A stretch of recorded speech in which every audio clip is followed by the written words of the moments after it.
अस्सलाम वालेकुम नाजरीन, जैसा कि आप लोग स्क्रीन पे देख रहे हैं कि जाफ़रान इस वक्त पंजाब में हम लगा चुके हैं। इसकी खाद भी हम बना चुके हैं। उस खाद से ये 70 से 80 फूल की मिक़दार में ये एक पौधा आपको बल्ब देगा, जिससे जाफ़रान की काश्त भी अच्छी हो सकती है और इसकी काश्त 1 एकड़ की तकरीबन 30 से 40 लाख रुपए आमदनी है।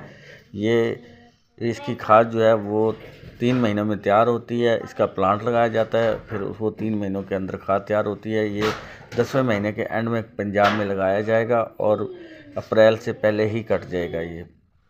तो इसलिए ये लिहाजा अगर कोई ज़िम्मेदार भाई लगाना चाहता है तो मुझसे रब्ता कर सकता है, और मुझसे अगर बीज लेना चाहता है तो वो भी ले सकता है। इस वक्त जाफ़रान पंजाब के अंदर और सिंध के अंदर हम लगा सकते हैं, क्योंकि इसकी खाद कंप्लीट तैयार कर चुके हैं और उस खाद के प्लांट लगाने के लिए भी हम तैयार हैं।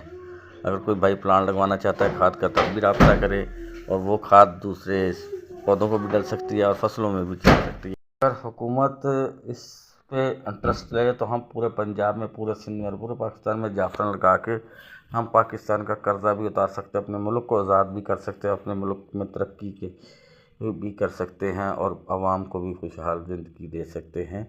क्योंकि जाफ़रान का रेट इस वक्त 2.5 से 3 लाख रुपए केजी है। अल्लाह हाफिज़। पाकिस्तान जिंदाबाद।